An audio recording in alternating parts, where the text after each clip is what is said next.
When the Son of Man comes, he will sit on his glorious throne, and all the nations will be gathered before him. He'll separate them one from another and say to those on his right hand, "Come, you blessed of my Father, inherit the kingdom established for you from the foundation of the world." Chapter 25 of the Gospel according to Matthew, the Gospel we have been reading all through this year, the year that ends today on the so-called Feast of Christ the King. And grace and peace to you from him who is and was and is coming. When I turned and saw him, he was dressed in a long robe,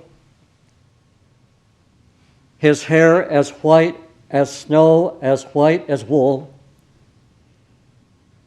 his eyes like flames of fire, his boots like burnished bronze, his voice like the sound of many waters, and his face shining like the sun at full strength. When I saw him, I fell down as though dead.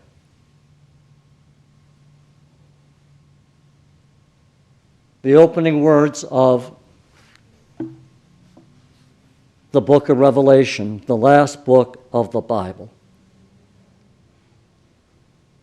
And finally, a third epigraph. What I mean, brothers and sisters, is that the time has grown very short.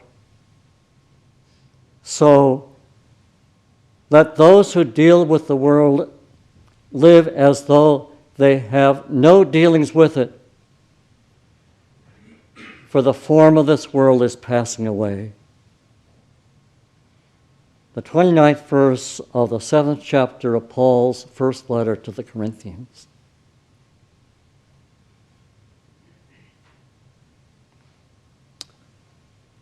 I'm really glad to be back. I'm back, of course, because Jake resigned, and I was here all the fall of 2019 before he came, and I followed Albert Ogle, and I was here a few weeks before he came, after Ed Johnston left, and before him there was Brewster Beach, and all the way back to Philander Chase. It's been 2 centuries behind us, and we have a good 2 centuries to go. Time. Isaac Watts, our hymn 680, time like an ever-rolling stream, bears all the years away. They fly forgotten as a dream dies at the break of day. We think of time, whatever it is. Time doesn't really exist, except in our brains. You can't see time, you can't smell time, you can't hear time. And we normally think of time as just going on and on and on, and just, it rolls, you know.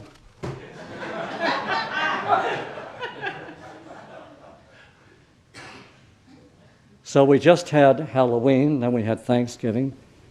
Now it's the last Sunday of the church year. Next Sunday is Advent Sunday. Then we're waiting for the baby at Christmas. And that's how we think of time. But that's not how Paul thought of time. I mean, brothers and sisters, the time is very short. Paul's word for that is the Greek word stello. It means to curl up, to wrap up, to contract. Stello in the present participle stellamenos is used when mariners climb up the mast to go out on the spars. of a square-rigged ship and are standing out there on the edge by the yard arm. All of you know that phrase, right? Over the yard arm. And they roll up and tie up the sails. They roll up. Stellanos is used when a big cat, jaguar, leopard, lion, pulls himself into himself, ready to pounce on his prey. If you do yoga, and after Shavasana, the instructor says, pull your knees in your chest. That's Stellanos. A baby in the mother's womb in fetal position. That is Stellanos. For Paul, time is not. The time is all wrapped up. And it's very short.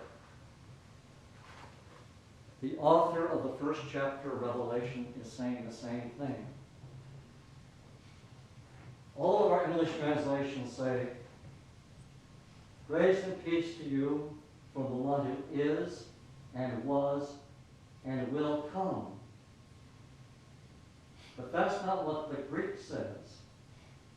It is not the future tense. I read it this week. The Greek says, the one who is and was, and it is the present participle, is coming. There's a big difference between saying will come and is coming. A pregnant woman, the doctor tells her, I'm going to induce your baby on X date. Well, that will come. That's not how she feels. She feels it is coming. There's a big difference. And the author of Revelation then describes this one who is coming. He says he has a great big long robe on, a shiny belt around his waist, boots that shine like bronze, hair white, white as wool, white as snow, eyes like a flame of fire. His voice is like the sound of many waters. Ho, ho, ho, ho, ho, ho, ho. And his face like the sun shining at full strength. We're waiting right now for Christmas, and the baby will come. But this is Santa Claus, described by the author of Revelation. And he's coming. He's all over town right now. And you think he's just a jolly old elf? I've been with my son-in-law at the Union Club in New York for the family Christmas party, taking my 3, 4, 5-year-old grandchildren. They're terrified of him. I've taken my kids to Macy's, stood in that long line, bought my ticket.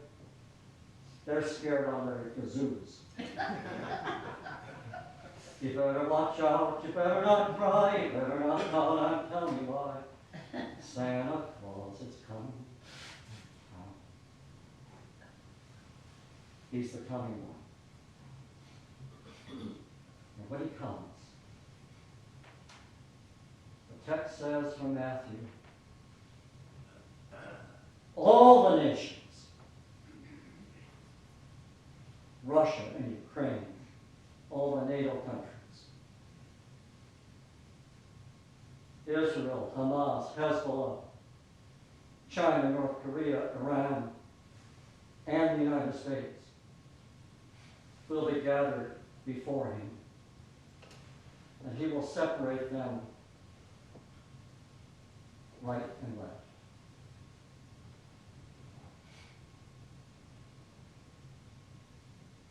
We were reading Matthew's Gospel all year.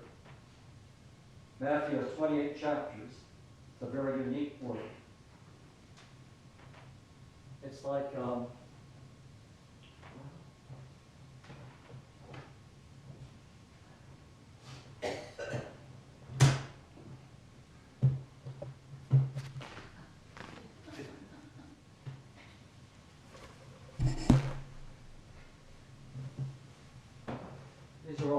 chapters. The first chapter is just a genealogy of 42 generations. Not starting with Adam, no. Matthew is the most Jewish of the Gospels. He starts with Abraham because he wants to prove that Jesus has Jewish blood. He's a real Jew. So he starts with Abraham, 42 chapters, to prove that the coming one is really Jewish. And then he has 3 chapters about the birth, the wise men, evil Herod who wants to kill him, the flight to Egypt, the return to Jerusalem, the relocation in Nazareth, his baptism in the river Jordan, his temptation in the desert, and that's it. 3 chapters.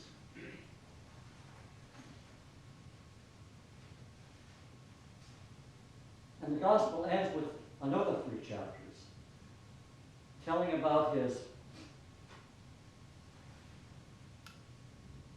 Last Supper, and then Gethsemane, and then his arrest and his trial, his sentencing, his execution, his resurrection, his appearances in his Great Commission to go teach all nations. So that's 7 chapters. There are 21 left. They start with the word blessed, and they end with the word blessed. Blessed are the poor in spirit, the Beatitudes. Theirs is the kingdom of heaven. And it ends, he turns to those on his right hand and says, Come, O blessed of my Father. Inherit the kingdom prepared for you from the foundation. That is, Matthew, in his text, has created an ecclusio.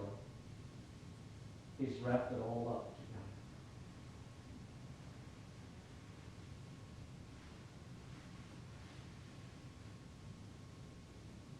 And the teaching is,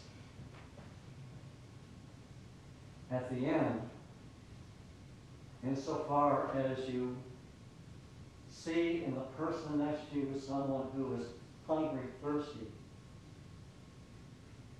naked and incarcerated, a stranger or sick, you've seen the coming one. The same immediacy.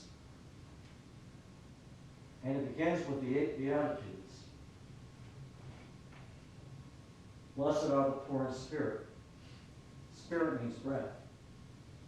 So blessed are those who, when on television they see what's happening in Gaza and Israel, in Ukraine right now, have the breath sucked right out of them.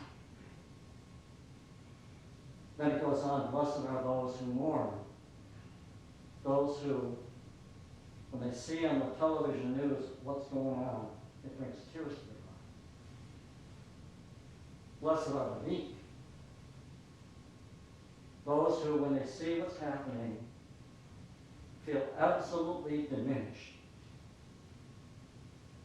And blessed are those who hunger and thirst for justice, those who do not allow their grief to immobilize them, but rather allow it to animate in them action against the causes of grief. Blessed are the merciful, means charity. Give your time, money, energy, person to bring about change. Blessed are the pure in heart, those who are not complicated within themselves. Understand what they're about and go for what their purpose is. Blessed are the peacemakers, those who in the midst of conflict stand in the middle and say to both sides, for God's sake and your own, will you stop? And finally, blessed are those who are rejected, because most people won't do that. If you do it, it's not going to be popular.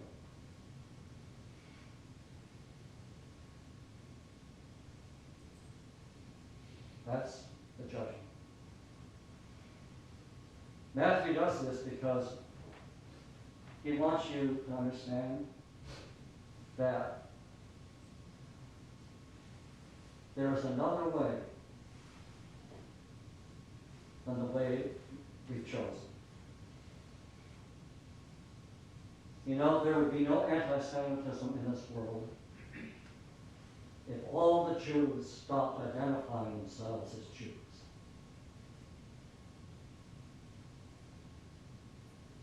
There would be no hostility toward Palestinians if all the Palestinians stopped identifying themselves as Palestinians.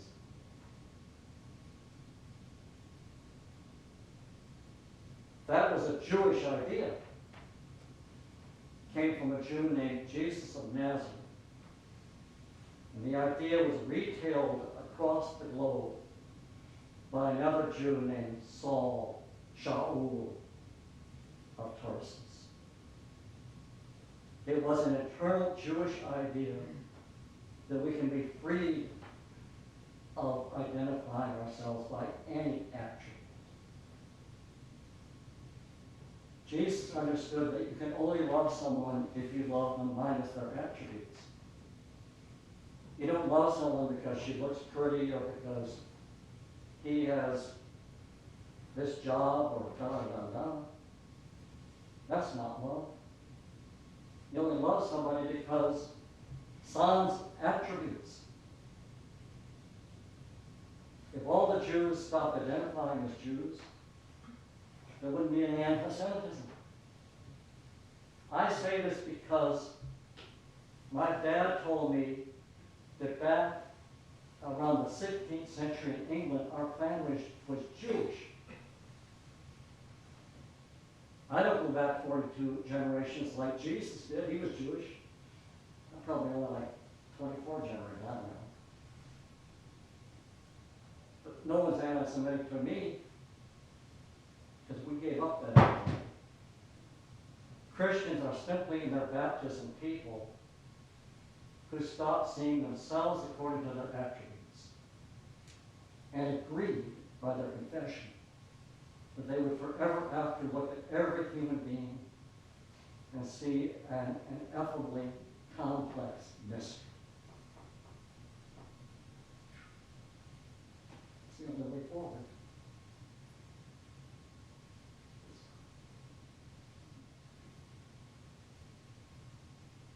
It's why St. Peter's is so important. We're the people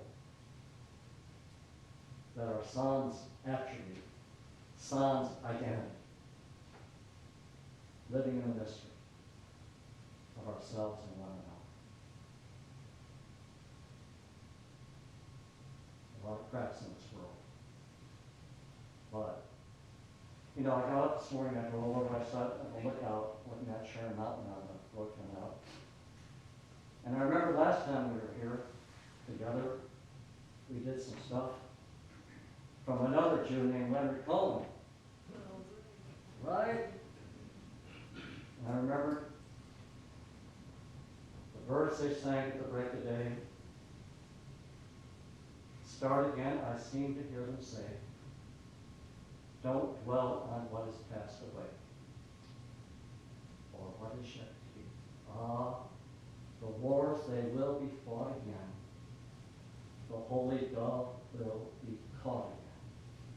Bought and sold and bought again. The dove is never free. But ring the bells that still can ring. Forget your perfect offering. There's a crack